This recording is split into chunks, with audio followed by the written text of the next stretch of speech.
We are live now. Good afternoon, everyone. Bonjour à tous et à toutes. Wait. I'd like to call our meeting to order for June 26, 2023 at 4:07 p.m. Before proceeding to the agenda, I want to recognize that Ottawa is located on the unceded, unsurrendered territory of the Algonquin Anishinaabe Host Nation. The peoples of the Anishinaabe Nation have lived on this territory for millennia. Their culture and presence have nurtured and continue to nurture this land. Today, Ottawa is home to approximately 40,000 First Nations, Inuit, and Métis people. Ottawa's Indigenous community is diverse, representing many languages, nations, and cultures. The Ottawa Police Services Board honors all First Nations, Inuit, and Métis peoples and their valuable past and present contributions to this land. I would like to acknowledge that June is National Indigenous History Month, which not only provides us with an opportunity to celebrate Indigenous culture, but also provides us with time to reflect on what we should do collectively and individually to continue the path toward meaningful reconciliation. Approximately a week ago, a current member of the Ottawa Police Service passed away, Sergeant Wayne Wilson. Sergeant Wilson was first hired in 1997 and worked in a variety of roles. However, community policing was said to be his true calling. In memory of Sergeant Wilson, I would like us all to observe a moment of silence and reflection.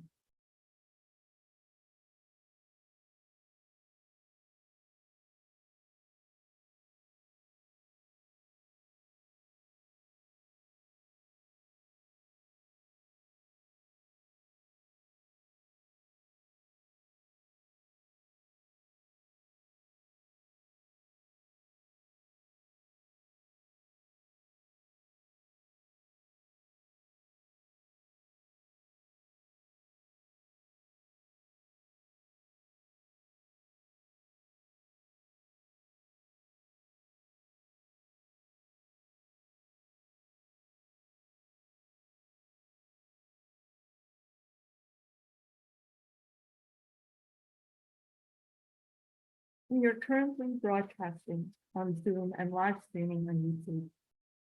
Given this meeting is being held electronically and in the midst of a storm, I want to caution there is possibility of technical difficulties.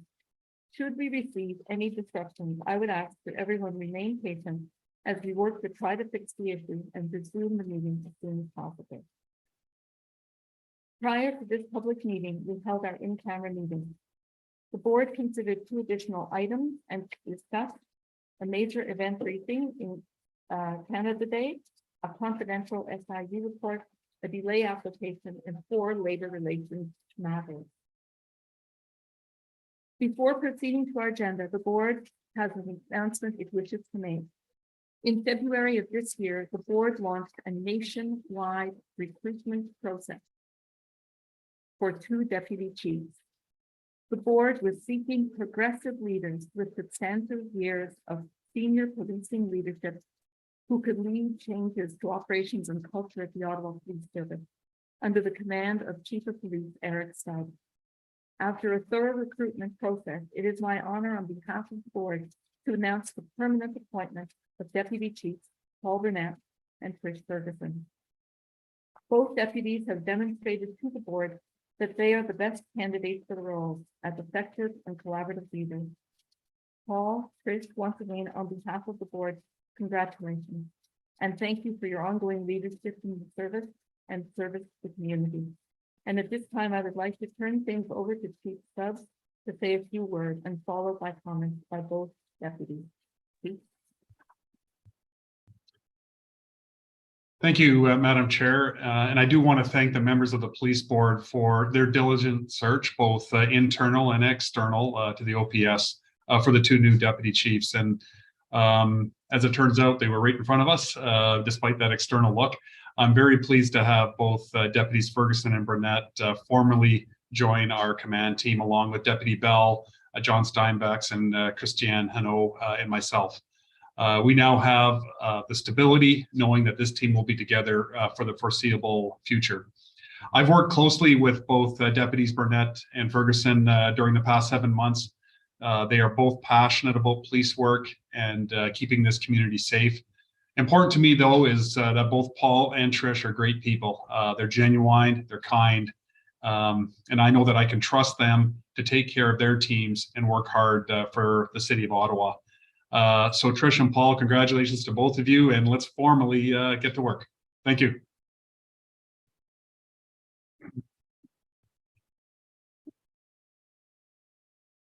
So deputies, maybe Deputy Ferguson to start. Thank you, Madam Chair. I appreciate the opportunity to address everyone today. And I'd like just to start by telling the board and the citizens of this great city how honored I am to have been selected as your deputy chief. Je tiens aussi à vous remercier pour votre confiance et vous assurer que mon engagement et fierté dans le service de police d'Ottawa est aussi fort aujourd'hui qu'il était en 1995 quand j'ai commencé ma carrière. I look forward to being part of the team that works hard to build trust with both the community and our members. And while this police family has had its share of challenges recently, I know that the people who make up the Ottawa Police Service continue to demonstrate honor, courage, and the strongest commitment to serving the members of this community. And I'm humbled by their efforts, and I will work to support them in accomplishing our goals.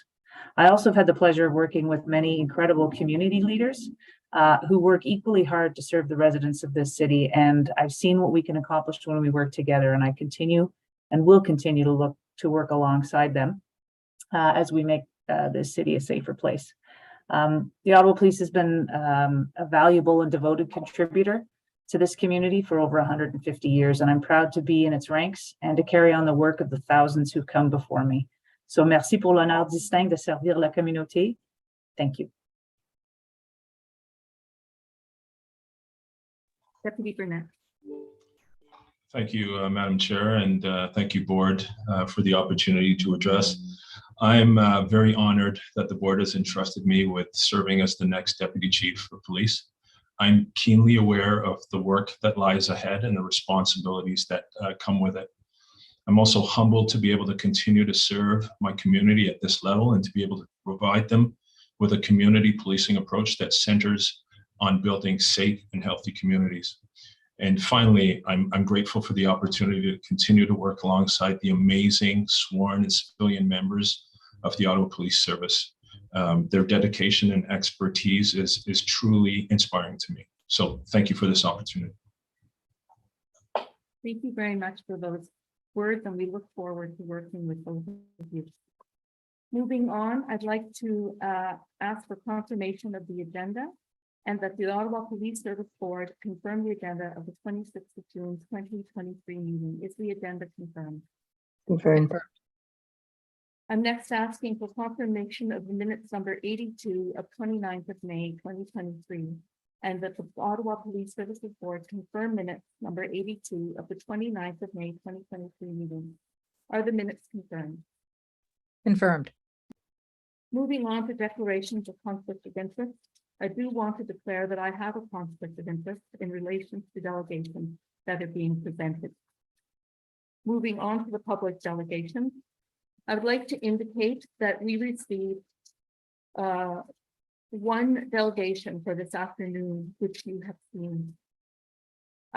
This delegation includes statements about me that are not appropriate according to the board's guidelines for delegates. But given my conflict in this, I ask for Vice Chair Polkrani to take the chair so that I can bring forward a point of personal privilege. Thank you, Madam Chair. I am happy to do so, and I will give the floor to you to raise your point of privilege. So my point of privilege in this, Mr. Chair, Mr. Vice Chair, is that if the comments contained within the delegation that I received had been written about any other member of the board, I would have had to deem them inappropriate. However, I want to be clear that I am personally willing to hear whatever criticism of the service there may be, and that I have the courage to do so. However, it is my view that they are inappropriate. I feel that my statements have been misrepresented, and I ask for the board to decide whether or not the comments are appropriate and the delegate allowed to speak. Thank you, Madam Chair. Any comments from other board members on the point of privilege? Member Curry.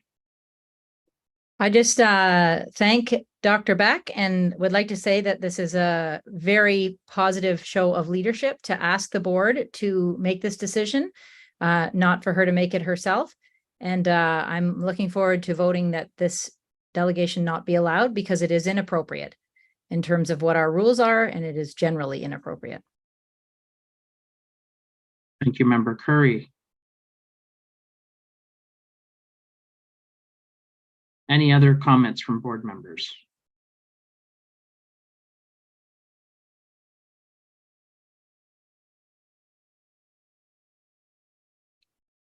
Seeing none, I think we can call a vote on the point of privilege.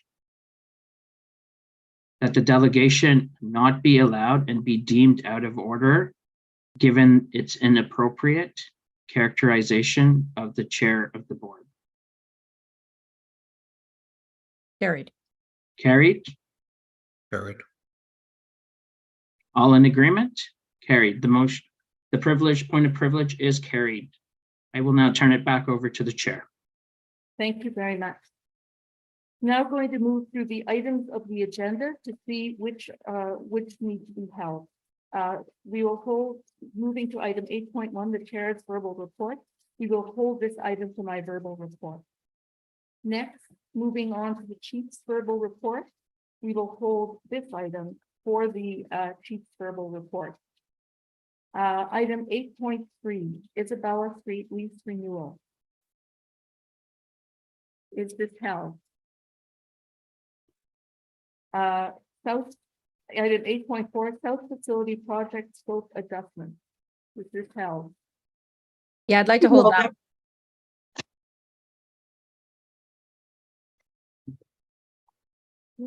Item 8.5, appointment of Special Constable Carleton University, held. Okay.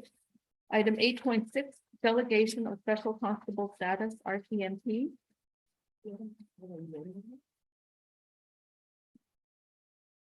Item 8.6, held. Okay. 8.7, Ottawa Police Service Annual Report. Chief's report. I think we should hold that. I think there's probably some questions. Hold, please. Updates to recommendations made by the Public Order Emergency Commission and City Auditors report. 8.9, Professional Standards Unit. 8.10, Workforce Management Report. Okay. 8.11, sworn Sorry. commission process. Sorry, Madam Chair, workforce management report I would like to hold. Okay, thank you. 8.11, sworn promotion process. Okay. 8.12, outstanding board inquiries and motions.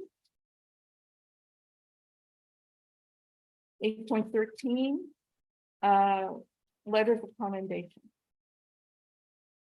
And Madam Chair, is the chief going to talk about some of them in his report, maybe? Yes. So just, I'm going to go through now the stuff. Sorry, Madam Chair. Yeah. Sorry, I never had a chance to raise my hand for 8.3, the lease renewal. I just have one question on that. It should be a simple question, but we can get to that. And was the item concerning the emergency commission, Public Order Emergency Commission, was that held or not held? Not held. You need that held?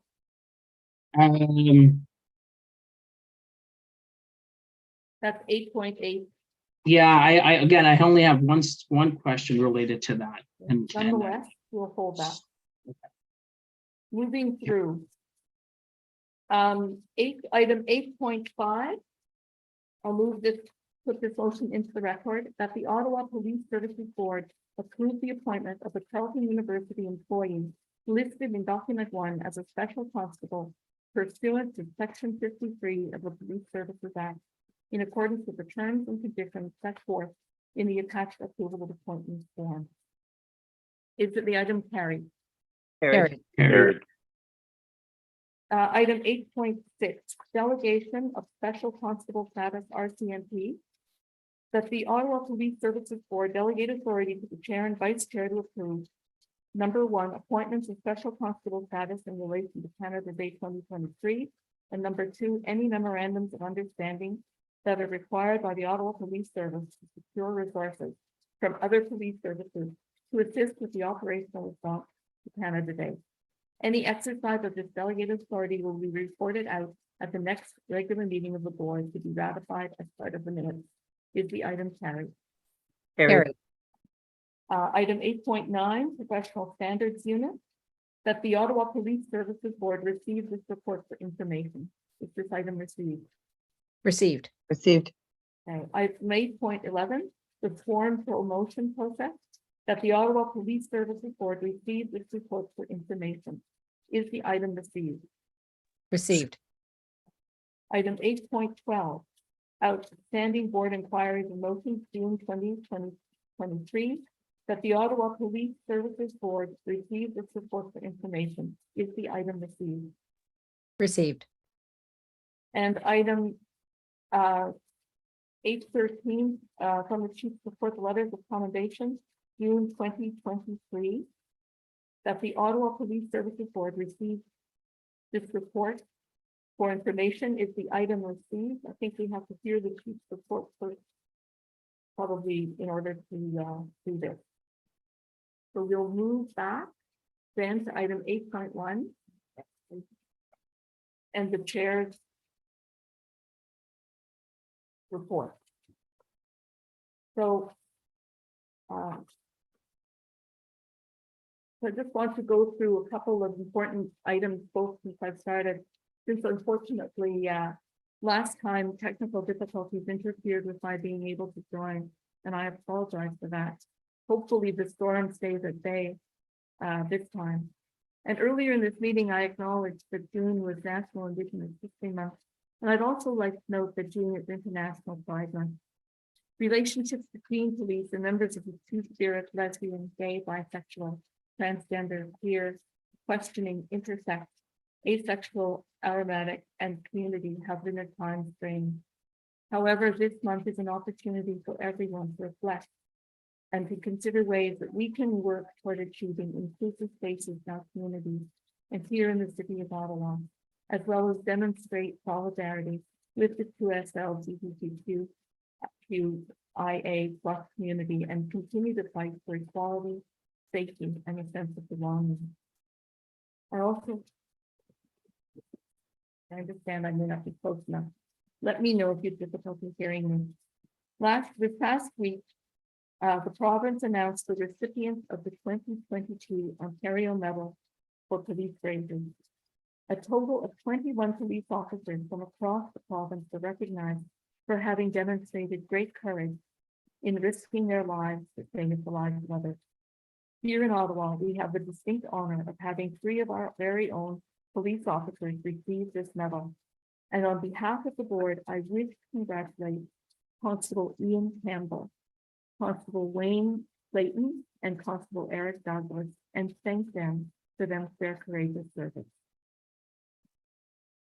I also want to comment a bit on my first 60 days as board's chair.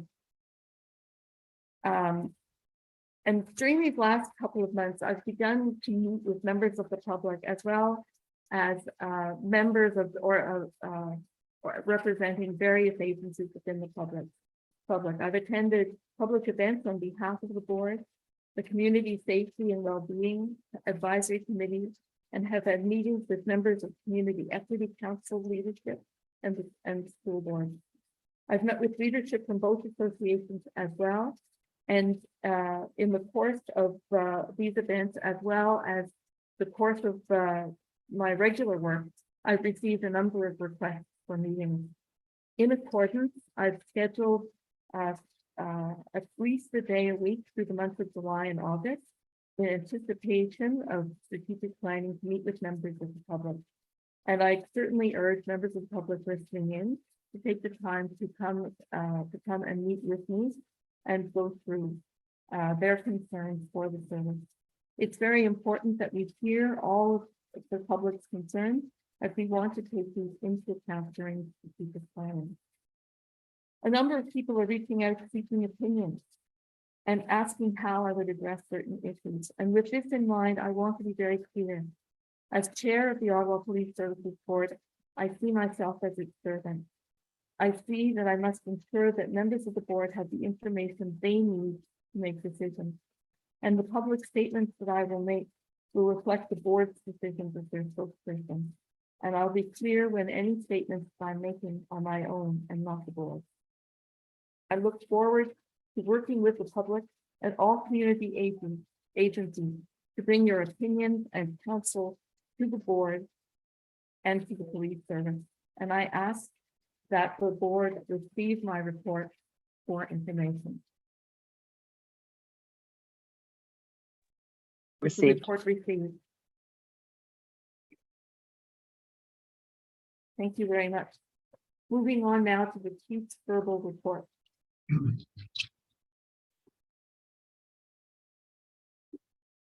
Thank you, Madam Chair. And first, I want to thank you for acknowledging the death of Sergeant Wilson.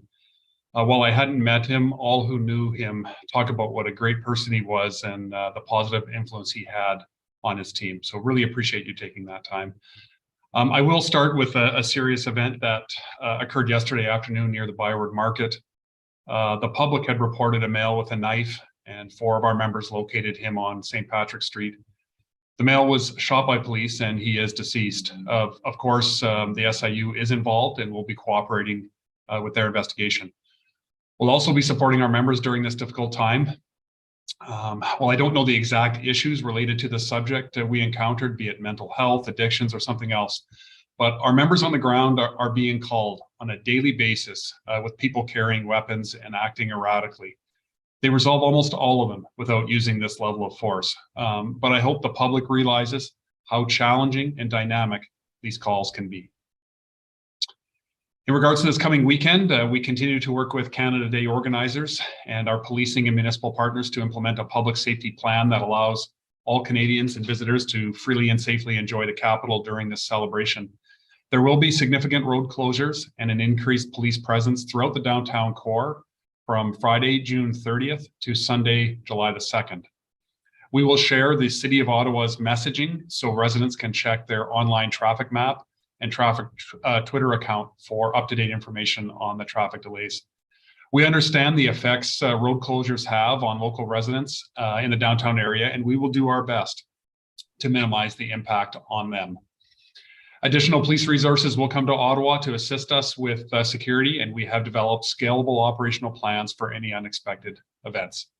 Lastly, we do ask the public to be vigilant and report any suspicious activity. I want to also highlight the 2022 Ottawa Police Service Annual Report. It's on the agenda later today and was held for discussion. So I'll speak to it later when it comes up on the agenda. On June 16th, we saw the release of the Safer Alternatives for Mental Health and Substance Use Crisis Response, a report by the Guiding Council on Mental Health. We want to express our thanks to the Guiding Council for this important report. The right partners are at the table to develop an informed approach. We believe the strategies and actions proposed in this report will support a desired outcome of fewer calls for service handled by the OPS when people are experiencing a mental health crisis. There is still a significant amount of work to be done, but this is a great start. OPS will continue to work with the Guiding Council, its implementation working group, and City Hall to further develop the action plan. In mid-June, we had a series of shootings at multiple locations across the city. One of those shootings was on June 10th in the Byward Market at about 1:30 in the morning. We discovered 4 wounded men who were taken to hospital. 2 of them suffered life-threatening injuries, but they are expected to recover. We had 2 other shootings at homes in the Centertown and West End over that same weekend, and thankful that no one was injured, but we did recover shell casings. Another incident occurred in the area of Somerset and Leon Street, where police were dispatched after gunfire was heard. One of the ways that we're are looking to reduce incidents of violence in our city is with our Market Safe initiative. We have partnered with provincial bodies like the Alcohol and Gaming Commission and Service Ontario's licensing services to ensure compliance at area bars. These partners, along with the police, can revoke patio permits if bars are not in compliance, if they are over capacity, or overserve a patron. We've also engaged City Bylaw and OC Transpo special constables to be on site at the Rideau Centre transit locations as bars close down in the area to ensure that everyone gets safely home at the end of the night. We continue to work with the City Councillor for the ward, Stephanie Plante, and keep her updated on all of our ongoing initiatives. More importantly, we are increasing our presence in the Byward market between the hours of 8 and 3 a.m. on weekends to ensure that we can quickly respond and effective to any public safety issues. We are taking these measures very seriously. We want both residents and visitors to our city to have a safe experience in the downtown core, and Market Safe will help to coordinate our efforts service-wide.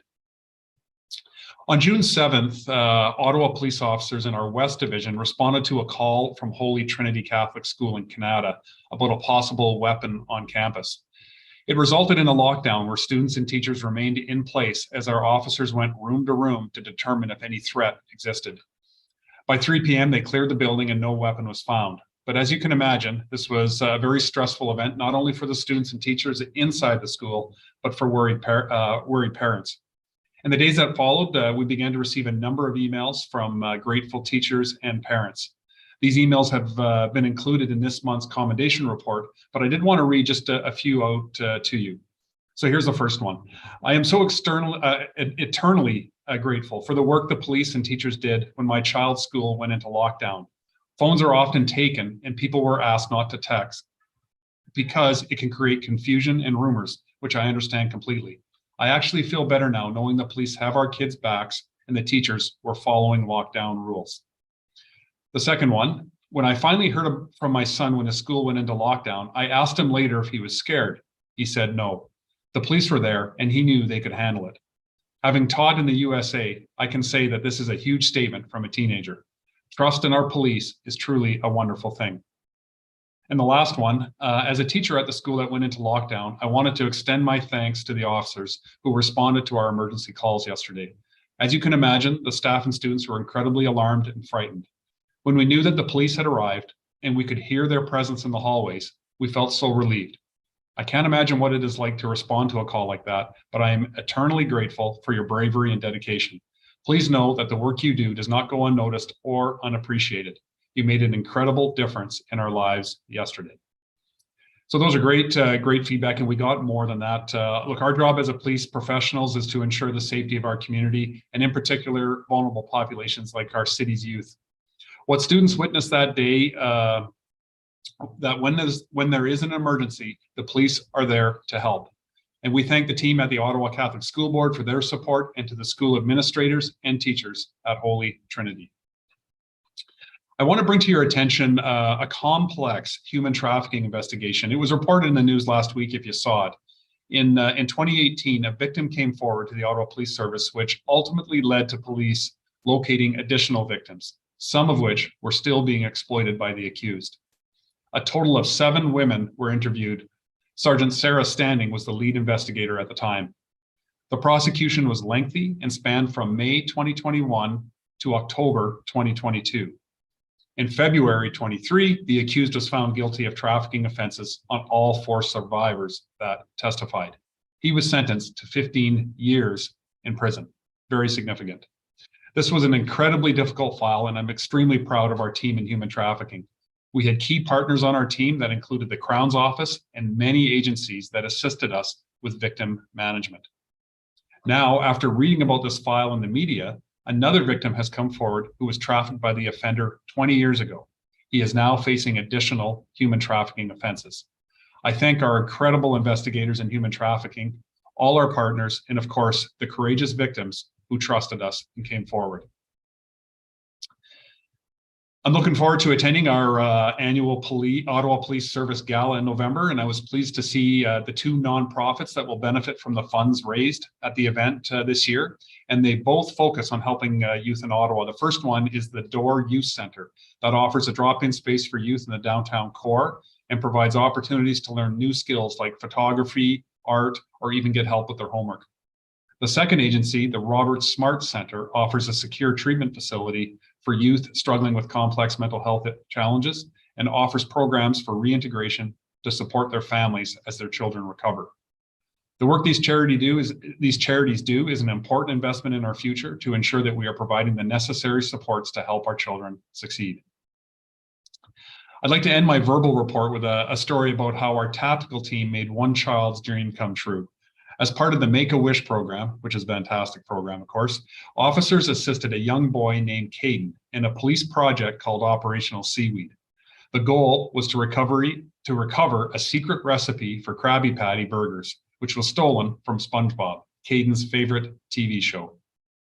Caden wore his own tactical uniform and started his day by doing physical testing to ensure he was fit for duty. He passed with flying colors. Next, he did some preliminary training by rappelling off the side of our Elgin station several times. I'm told he's a little nervous at first, but our TAC team said he became a natural after that. Operation Seaweed involved a full briefing where he was sworn in as a TAC team officer and information was shared with the team just like on a regular call for service. Caden was updated about the theft and the location of the suspect. Caden and the TAC team drove over to the location in an armored vehicle and located the accused after a search of an OPS training facility building. At the end of the day, the TAC team took Caden out for dinner to celebrate the heroic rescue and the successful conclusion of Operational Seaweed. Now, I'm not sure who had the most fun, Caden or the TAC team, but it was a great day for everyone. So thank you for your time. And just in regards to the last report, the letters of commendation, I did take a couple from that report, but I think Deputy Burnett is also willing to share a few more if the board is willing. Thank you very much, Madam Chair. Thank you. Deputy Burnett. Yeah, did you want to hear them right now? So Just give me a- I'm told by the executive director that I'm supposed to wait till item 13. Right. Perfect. Thank you. Are there any questions for the chief regarding his report?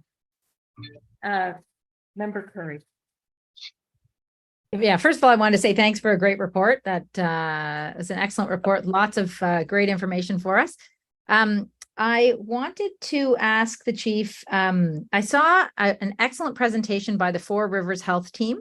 That's an Ontario health team, and they are looking to create, if you've ever seen at the Queensway Carleton, there's an ACE unit where there's wraparound care for seniors. This would be the exact same thing for mental health and addictions patients that would be in conjunction with police. It would be a place for police to bring people where they would get wraparound care. And that is their initiative that they are bringing to the province to ask, obviously, for money to create. And it would be in the West End of Ottawa. And it is endorsed by everyone you can imagine. So obviously the Queensway Carleton Hospital, the Royal, Arnprior Hospital, Almont Hospital, Carleton Place Hospital, every mental health organization, I think, in the city, and the Ottawa Police Services and Ottawa Public Health. And I saw Ottawa Police Services on there. First of all, I wanted to say I was so happy to see Ottawa Police Services on there. And I also wanted to see how you thought this may work with some of the work that the guiding council. Tomorrow, I guess at committee, we're going to see the concept of having 3 pilots. But this initiative with Four Rivers Health is actually a facility that would have all professional staff 24 hours a day for wraparound care. I wondered if you had a comment. Look, the initiative is fantastic, and there is no doubt that it's needed, and there's no doubt that it will have a benefit. Whoever responds to a person that is experiencing a mental health crisis, be it police or what is being proposed by the the guiding council, a civilian team, they can only do so much that night, and they need to guide those clients into an area where they can get help. And often, because of capacity at hospitals or with these beds, they don't get that help in a timely manner. the more beds, the more resources that we have in Ottawa will allow more people to get more timely care. And that wraparound model is the very best, because often it's not just one issue. There's more that need to be addressed. And I just love every, they call it hub tables, wraparound, whatever version of that is, extremely beneficial if all the players are at the table. Yeah, well, I was so pleased, and I just say to all of us that we should watch this because it's very exciting, and I hope the faster the better it can get going. The other thing I was going to say is that I did hear from a lot of teachers. I have a lot of friends who teach at Holy Trinity, parents and people I know what happened at Holy Trinity, and I can just tell you that the community, your letters of commendation are exactly what I was hearing in Canada as well. We had Canada Race Day on Sunday, and I had people coming up and telling me that they were so pleased with the work of police in that incident.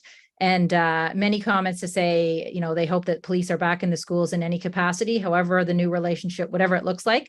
Glad to see the Ottawa Carleton District School Board has a new director who I know personally, and I think you will love working with. So anyway, but thanks for a great report, and lots of other questions in our other items too. Thanks. Thank you, Member Curry. Vice Chair Falcone. Thank you, Madam Chair, and thank you, Chief Stubbs. I just wanted to congratulate the service for the diversity celebration that took place and the citizenship ceremony that welcomed new Canadians. It was amazing that the service put that on, and I just wanted to congratulate you guys. And it was really welcoming for a number of new Canadians to see that they were welcomed by the Ottawa Police Service. So if Chief Stubbs, if you want to say anything further on that, happy to hear that as well, but I just wanted to make a note of that. Thanks. Thank you, Vice Chair Fackrani, and thank you for coming to the event and speaking as well too. Really appreciated that. It was a really good event. 13 new Canadians got sworn in, their families there, lots of great food, which I always like, and entertainment as well too. And a good thing is I was focusing on a few of those Canadians on the recruiting side of the house. We had our recruiting people there, and I passed them off to some of the new Canadians to our recruiting team. But it was a great event, and again, thank you for coming. Seeing no other questions, members of the board, I ask that the Ottawa Police Services Board receive this report for information. Is the item received? Received. Thank you very much. Moving on now to item 8.3. This concerns the lease renewal at 150 Isabella Street. I'll read the motion for record, and then we can have the discussion of questions. That the Ottawa Police Services Board approve the execution of a lease renewal with Metcalf Realty Company Limited for approximately 3,034 square feet of office space on the 6th floor of 150 Isabella Street for a period of 5 years, commencing August 1st, 2023. There was a question regarding this item. Thank you, Madam Chair. I think I asked that the item be held, and this, I just had a simple question when I read this: is in the new lease, is there an option to renew further for another 3 or 5 years? Or will this be the lease conclusion? So we're exercising the option for renewal at this stage. It just wasn't clear to me. And partly the reason I'm asking is just the cost structure, and if we're going to see an increase like in the cost for renting this premise in the future.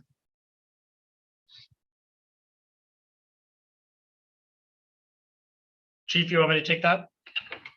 Oh, yes, please, Deputy Bill. Sorry. Yes, Vice Chair Fackrani. There is an option for us to renew beyond that. We would have to negotiate an agreement for that, as well as an option for us to end the lease after 3 years if it's fitting. We picked the 5-year time frame because over the next 5 years we're going to see potentially Queensview be deleted from our assets. We'll be losing Greenbank, we'll be losing Leitrim, we'll see South come online. So this gives us a good capability of flex space, of space to actually utilize while our facility strategic plan is rolling out, and while we have a change in the facilities look and feel in the Ottawa Police. Thank you.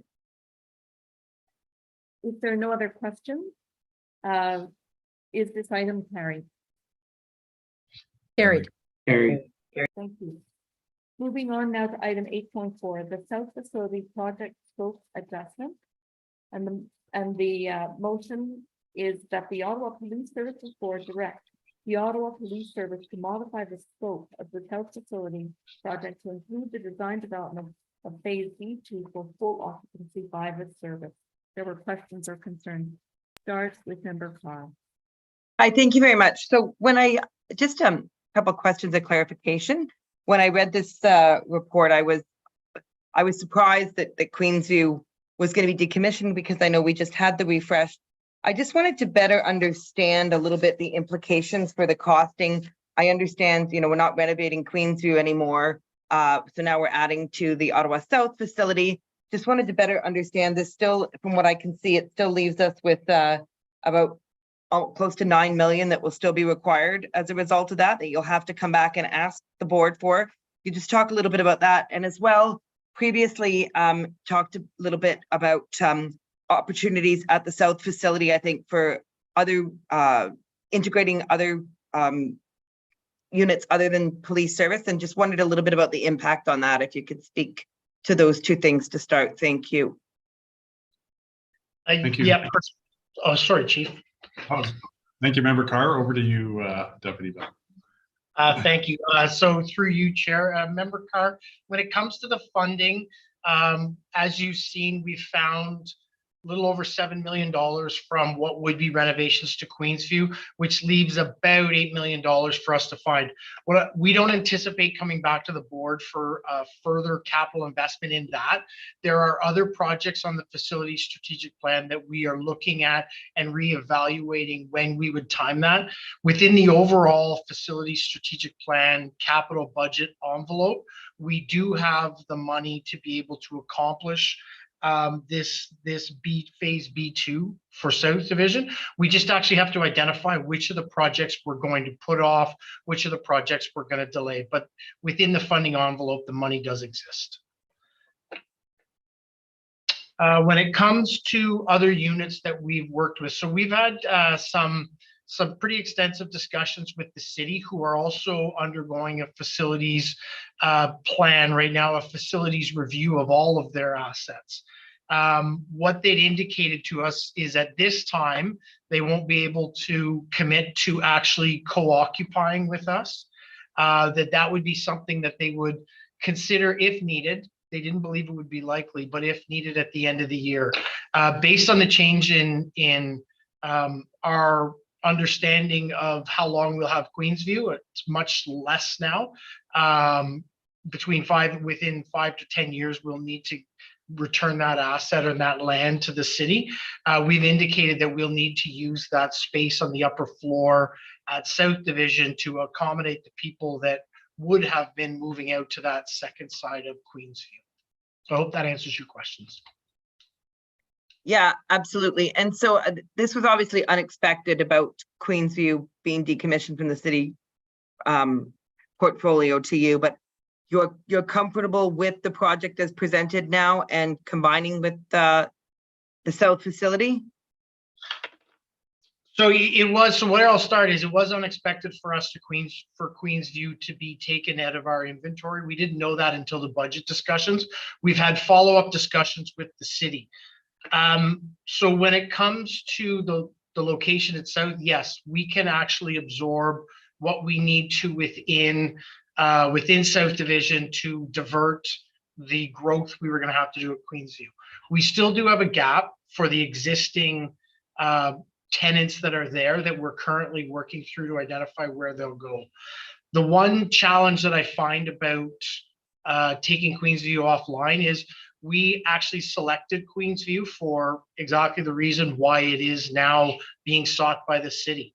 There is great access to members of our community to that area particularly for a service that we provide around criminal background checks and vulnerable sector checks, that many people who are most vulnerable in our community, who don't have banking information or affluence to support an online application, would need to come and attend. And that's exactly why we chose Queenview, because it was so accessible.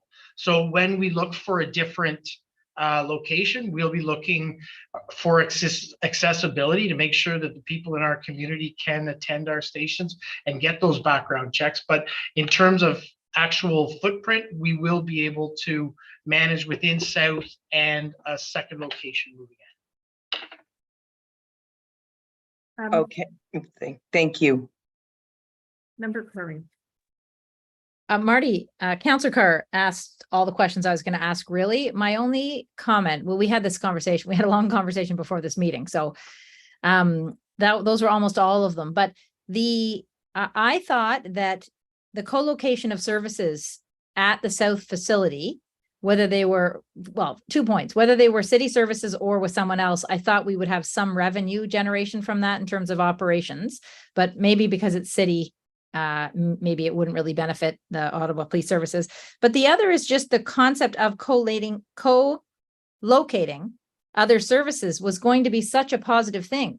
So I'm wondering if we've had the time to have this sink in, what this really means for what some of our future plans were, because to me, it was just such a positive thing to be able to co-locate, you know, with other services. So this seems to me to, Councillor Carr made the comment, to have come sort of out of nowhere. And wasn't that long ago that we approved this whole plan, and now to have to redo this? I was kind of shocked at how this all happened and whether we really understand the impact of this right now. So sorry, Chief, you want to go ahead? Steve, please finish your thought. Okay, Chair, through you, Member Curry, I agree that there's massive opportunity in partnering with other services, with other city services on that location. That isn't gone. We still will have the opportunity, because I think you need to remember as well that South is a campus site. We will have to have more buildings on that will be included in later facility strategic plans. So the Ottawa Police footprint within that area isn't complete yet, and we absolutely agree that we need to have the opportunity to partner and have co-locate with other services. So we think as we move ahead, that'll be the opportunity. The city it wasn't at a place right now to be able to actually look at co-locating with us at this point. And then we had the curveball of Queensview come to us. So the space that we were going to co-locate in is something that readily helps us solve the problem that just met us. Okay, thanks for that. I guess to that curveball though, and I don't know if the chief or anyone has any advice, is that I think the reason why Councillor Carr and I and the mayor and others have had conversations in the meantime was because it was a little bit of a surprise. And so, I mean, the city is a big organization. You know, everyone is very busy and processes are taking place and motions are being passed. Not everyone's aware of everything. But I would wonder if there wasn't some advice from us on how we could better coordinate so that we don't make plans and then find out later on that, you know, Parks and Rec has a big plan or something that we haven't taken into consideration. So I don't know if there's any advice there that we want to think about that for a little bit, but I'm sure all of us would be happy to take that back to the city in general as to how we could do things better going forward. And Chief Stubbs, you had a comment? I did, Madam Chair. Deputy Bell, as a matter of fact, mentioned what I was going to talk about. So we're good. Thanks. Okay. Yeah. There are no other questions. Is this item carried? Carried. Thank you very much. We're now moving on to item 8.7, which is the 2022 Ottawa Police Service Annual Report. And this is part of the Chief's report. Questions, comments?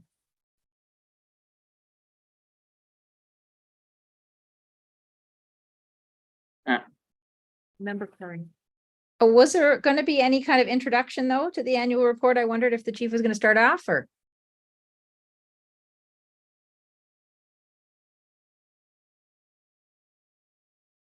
Do you want anybody to comment on the annual report? We received it. Yes, Madam Chair, I will do that. Thank you for that opportunity. The 2022 Ottawa Police Service Annual Report documents are documents the efforts of our police service and partners to serve and protect our community. It offers insights into the demands for policing service, crime rates, victimization statistics, and financial and workforce data. As you'll read, a number of the key crime stats are on the rise. This reflects what I have seen in my first 7 months here, that we are a busy police service. We do need more people, and we need to affect positive change in a number of areas. I do see a lot of our civilian and sworn members, teams struggling to keep up with their workload. We are being pulled in many directions, but despite that workload, I'm so impressed with the level of passion and dedication that I witness every single day from our members, from our community, and from our partners. I think as we transition out of the pandemic, it is important to acknowledge the impact of the year-over-year statistics and consider the long-term trends and some of the results presented in the report. The unlawful protests last February were also a major factor in some of the numbers. The data and the crime stats that are provided in the annual report is important for our community and our partners as we work together to foster a safer environment. Mayor and councillors need this information more frequently than once or twice a year. It's why we are actively working to create the Community Safety Data Portal, where almost real-time information will be available to all. By leveraging this platform, we aim to empower the community with greater transparency and enable a more informed dialogue on matters of public safety. And we are scheduled to launch this program in the fall.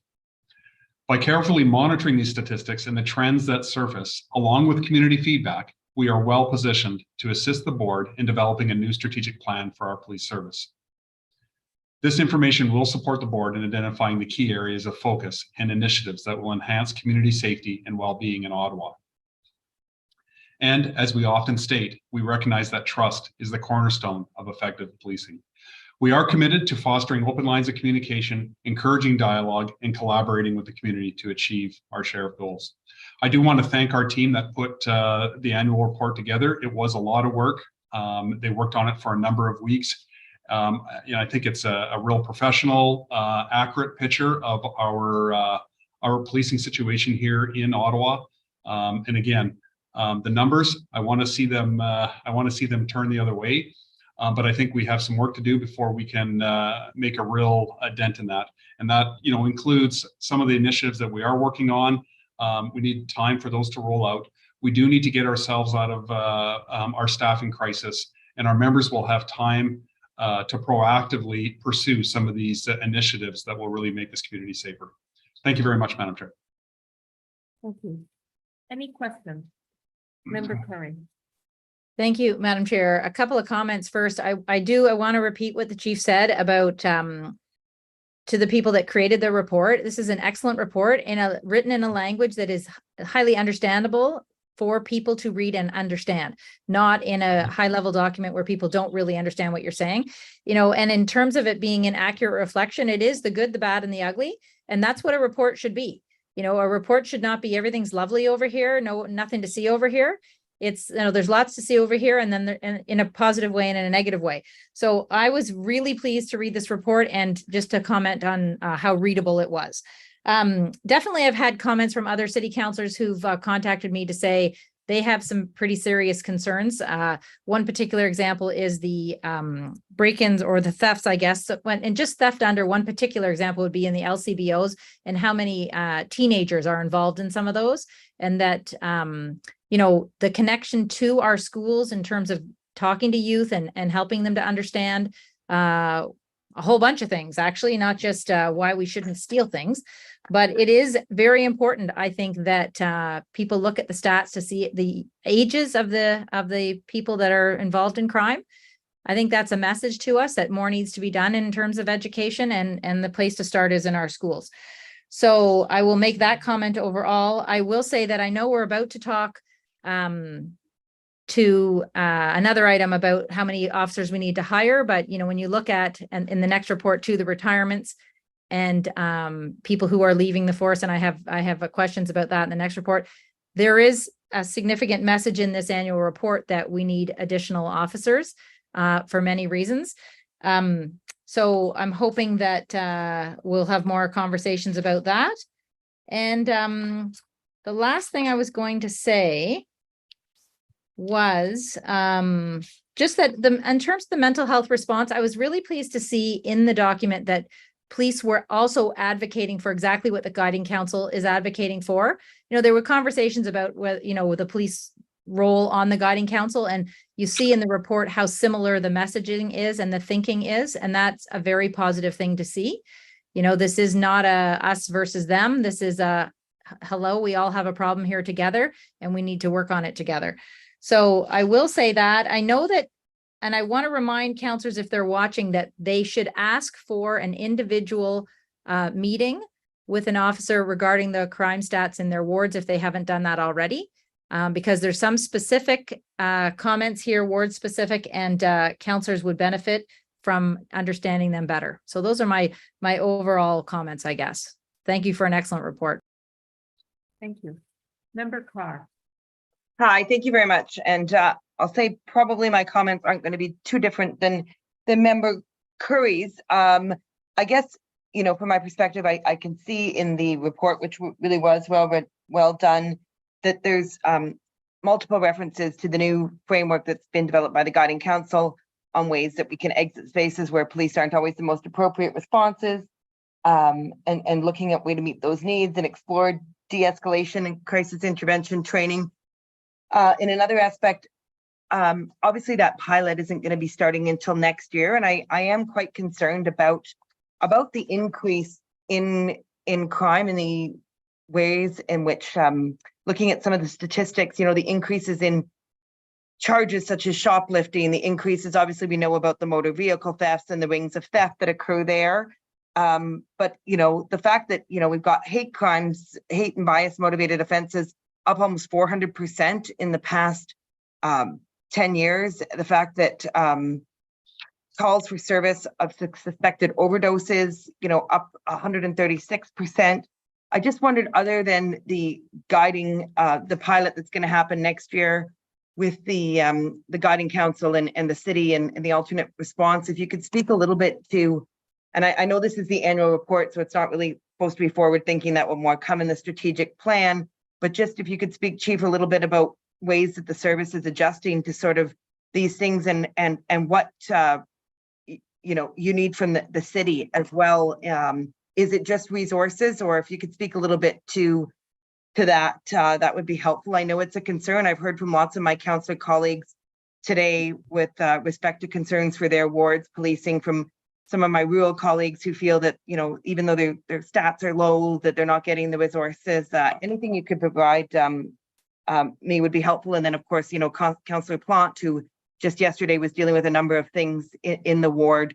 Obviously, it's more than the alternate response. If you could just talk about how we can address these really high statistics. Thank you. Thank you, Member Carr, through the chair, to the Madam Chair. That is a long conversation, I think, to properly answer a lot of that. And it does require a lot of, I think, consultation with a lot of partners in town as well. But there is, different pockets that we have to look at, and one where it is multi-agency, multi-sectoral effort, where we have a problem, and how can we as a community, the police being part of that community, tackle those problems, those social issues that are really affecting so many cities across Canada right now. And the ones that have been successful are the ones that have made at least a dent into improving the lives of some of the vulnerable population, is when we're together and working together to help them. But on the police side of it, with our pie, the piece of the pie that we have to address are those prolific offenders, those people that are causing the most damage in the community in terms of crimes committed and creating those victims. I'm very firm that we need to spend our time, our proactive units that we do have, making sure that we're intelligence led and we focus on those people that are committing the most crimes, And those are the people that will decrease the numbers the most, where they're committing crimes every day. So I want to make sure that those units that do that proactive work are working very effectively and efficiently to go after those people. And some of those people, they're just out and out criminals. A positive path in terms of going away from that lifestyle isn't something they want to do. So that's where we have to step in, and we have to go via the justice system. And we do need the time. The concern I have with that is the capacity to be intelligence led and then deploy a plan where we can effectively go after those people that we need to. I could go on a little bit more, but I don't want to. It is sort of a long answer that we need, but it certainly is. The summary of it is we need to work very closely with our partners in the community, and we need to do our job, find that capacity to go after those people that are harming the community. Yeah, thank you very much. And I do have some smaller questions that I'll probably follow up, just things I want a clarification on. But thanks again for putting together, and certainly a lot to discuss, and don't want to take up the entire night, but I probably could. But thank you. Thank you. Vice Chair Farkani.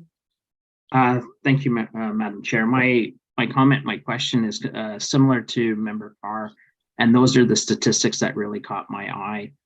The hate crime, for sure, the increase of almost 400%. The reported criminal code offenses, a 20% increase. That's very significant.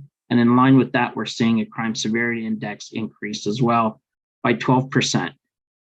What my comment or question is, and I think Chief Stubbs, you kind of alluded to this, but are other communities across Canada seeing similar types of increases, or is Ottawa unique?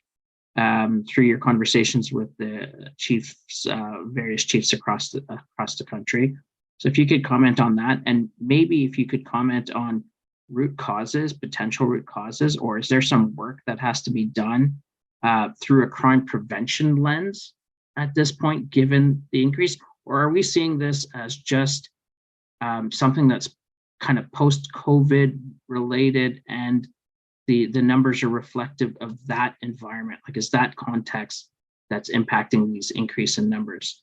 Because it is pretty significant, the numbers that are in the report. So any comments would be welcome. Thank you, Vice Chair Fakarani. To your first question, in terms of is Ottawa unique, it absolutely is not. Last week, Deputy Ferguson and I were at the Ontario Association of Chiefs of Police annual conference in Kingston. And certainly conversations that I had with deputy chiefs and chiefs is many services, many communities are struggling with this very problem as well. And in my old career, I certainly saw in British Columbia a meeting that I went to last September with mayors and councils. I had 20 out of 23 communities that I met with express concern about these very issues that we're talking about here. So from the BC perspective into the Ontario perspective, we're certainly not unique. And there's different variances of the acuteness of those problems, but many are struggling with what to do next. And there's a lot of good programs out there. There's a lot of different approaches. The ones that, again, that I've mentioned that I think are that work the best is when it's a holistic approach where we are partnering with City Hall, with NGOs, with provincial agencies, and being very focused on the issues that are in the community that we can manage. And then to move on to other parts of your question, the reasons for this, and one thing I don't want to do and try to be careful is not to blame or shift responsibility on just the vulnerable population. There's many parts that are concerning. But what people are talking about more is, that population, and they are contributing to some of the spike. But there is, obviously, an organized crime group, out of Montreal that is taking cars across this province at an unprecedented rate is something that we, are partnering with other police agencies and the OPP to try to combat. So there's that, that type of spike. I was just in the media availability before this meeting, and one reporter asking about intimate partner violence and the 10% increase that we saw there. That due to other set of factors. When we see some traffic complaints, Ottawa has a massive problem with people, car meets, they call them, at different areas, and there's a dangerous operation of vehicles, speeding loud, all over the place that are increasing those calls for service. So that's a different segment of the population that is responsible for that.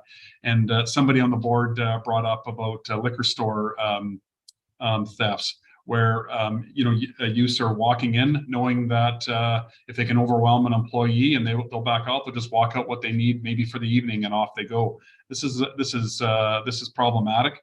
It's something that this culture or this routine of doing something like that is upon us. So there's many different facets, and there is in fact the vulnerable population, the increased issues that we have seen, that we are trying to work very hard with our partners to try to manage the crime that is associated to that, but put it into more of a positive path instead of the justice path. So there is a lot of reasons for it, and it's not one solution fits all. We have to take a holistic approach at all these different issues. Are there any other questions? Seeing none, is this item received for information? Received. Thank you very much, members of the board. Moving on to item 8.8, updates recommendations made by the Public Order Emergency Commission and the City Auditor General's reports. And who would like to start? This is held for comment. Madam Chair, I believe I asked it to be held. Yes. And I'm happy to proceed. Yes, I just had a question on the material we received. And that was, there are basically two charts to the annex to this, and they're very helpful. I'm wondering, and then there is reference in the memo that there is an action plan being developed. Is that second chart sort of the start of the action plan? I just wanted to confirm that. And I just wanted to know what are the next steps for the action plan to be finalized and then sort of presented to the board. That was the question I had with respect to this. But I just want to also say a great deal of work has been done, and I think the board appreciates all the effort that's been going behind the scenes that we're not always privy to, but this report really sets it out. So thank you. Are you going to address this? Yes, I will, Madam Chair. Thank you, Vice Fakarani. Deputy Burnett, perhaps, I've done lots of talking here in the last 15, 20 minutes. Perhaps I'll pass it off to you for some comments related to that question. Absolutely. Thank you, Chief. Yeah, absolutely. This has been pulled together by a great team that has really worked, as you said, behind the scenes to make sure that the information that's being passed on is very clear. As you can see from the three lists, they're very clear in distinction of what we need to do. That last sort of chart that you see is the beginning of that action plan, where we'll start to allocate responsibility to specific individuals throughout the organization to make sure that the recommendations are addressed. I'm very confident that we'll meet the timelines that have been established there. And a lot of the work is already in place in terms of the IECT and sort of working with the city and various partners. There's a communication piece that Director John Steinbeck has pretty much finalized already with a MOU with the city. So a lot of the work is underway. We just wanted to give you a real understanding about what our responsibilities are in terms of the recommendations. And I think that's clear. There are some recommendations that are sort of towards policing as an industry, and we are working with our provincial and federal partners to ensure that those sort of recommendations are addressed and we can work with them, but not necessarily our responsibility to do. And I know the chief has spoken to Deputy Commissioner of the RCMP as well as the Commissioner of the OPP around how we can do a collaborative sort of meet to address some of these recommendations. Great, thank you. Any other questions or concerns? The members of the board, do you receive this report for information? Received. Received. Thank you. Moving on now to item 8.10, which is workforce management report, first quarter 2023. Member Curry. Madam Chair, is there a comment from staff at all?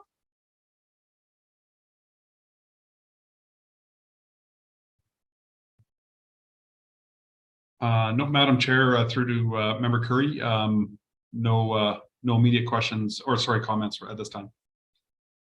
Okay, I just wanted to make sure in case somebody had something to say, beforehand. All right, so I also thought this was a very interesting report. The numbers of retirements, 22, do we know, are those actually people who are of retirement age? Because, there's sort of is there a clear delineation between a retirement and a resignation? That it actually is a retirement aged person? Yes, yeah, if they're eligible for retirement, it's a retirement. If not, then it would be a resignation. Okay, super. And so of the resignations, I know we were kind of concerned that the RCMP was hiring like crazy and maybe taking some of our people. Do we know exactly where everyone went when they resigned? And do we do exit interviews to know what's happening there? Member Curry, I'll go to Deputy Bell in terms of if we know where everybody went. I think generally we do, but I'll leave that to Deputy Bell. Yeah, Chief, that's right. We have many conversations. We get much information from them. I don't think we have it followed down on everyone what their next step was, but most of them have provided information to us. We're in the process of rebuilding our exit interview strategy. We had one a number of years ago as COVID came and went and many of our systems changed. We haven't rebuilt it to the level that we want to, but it is in our work plan for this year. Super. That's great. And I know it's hard to sometimes ask specific questions and maybe we'll get an overall report on where people are going, because when there's low numbers, and I'm glad to see there's lowish numbers, we don't want to identify people, say, well, of these 7 people, this is exactly where they are right now. The other comment I would make is the 107 that we need. From what I can read in this report, it seems like we would be on track for Q1, 2, 3, 4. We would get to that total.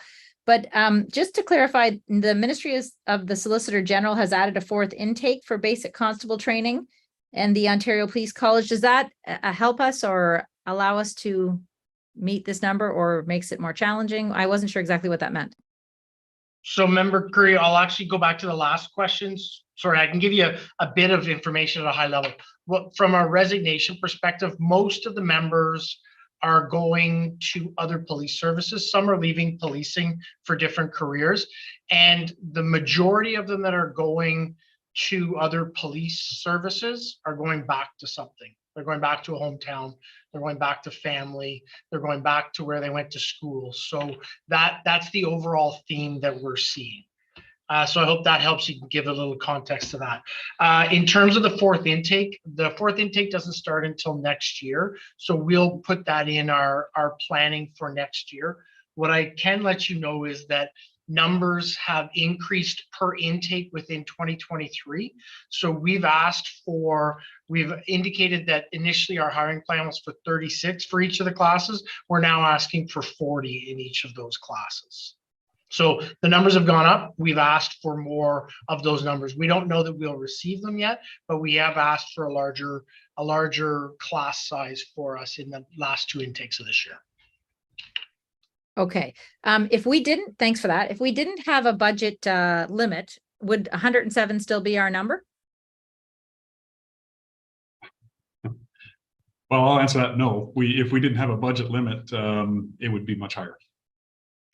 Yeah, I mean, the other report we had there a few weeks or a few months ago or whatever was talked about just having the specific number of officers on the ground or on duty at any one time, and how challenging it is to make sure that is the case, right? And so anyway, I guess I would like to make a comment. Personally, I would really like to know how many we would need. I know that we have a budget and we know we have to keep within a budget and we have a plan for the next year's budget, but it would be good to know exactly how many we think we should be hiring to actually cover this city, this enormous city. So I'll just leave that at that. I would like to know that number, and then whatever it is we can realistically do, fine, but I'd like to know the number. Well, thank you, Member Curry. You might recall, I think we referenced last month a presentation that was given the previous August it was led by Interim Chief Deputy Bell, in regards to what the numbers that they felt were needed to to sort of rise us up and stabilize. And this is kind of the word I'm using quite a bit internally and externally. We just need to stabilize the service. When we didn't hire anybody in 2021, that's sort of 100 bodies that aren't there, plus sort of the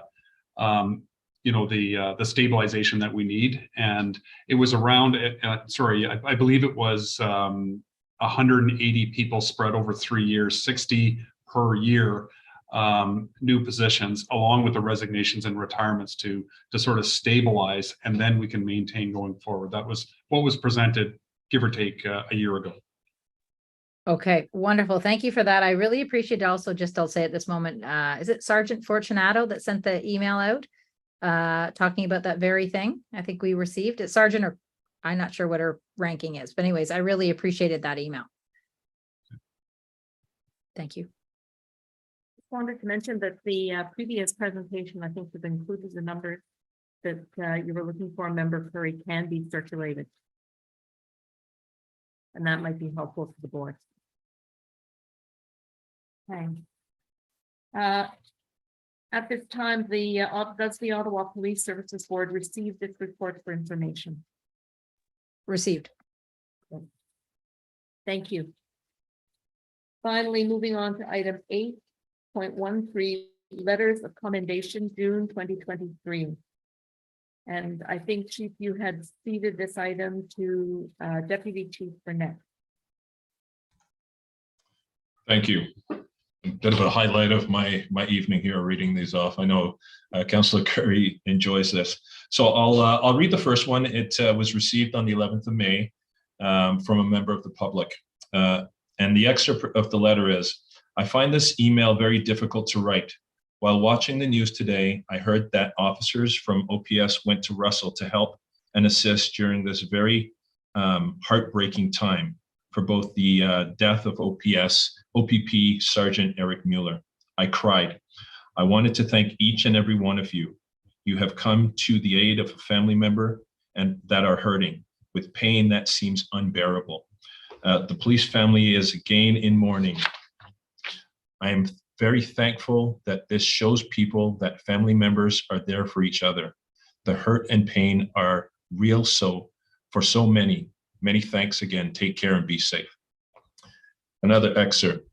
Thank you, OPS officers, for your patient and skillful management of the annual March for Life and for keeping protesters and marchers separated.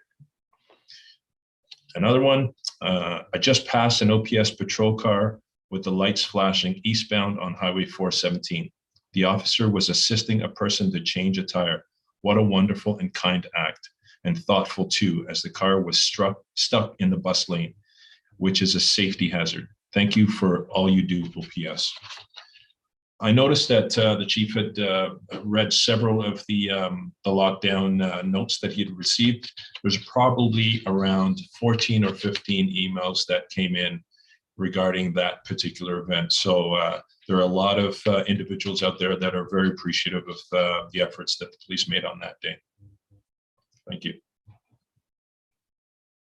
Questions or comments? And is this item received? Received. Thank you. Received.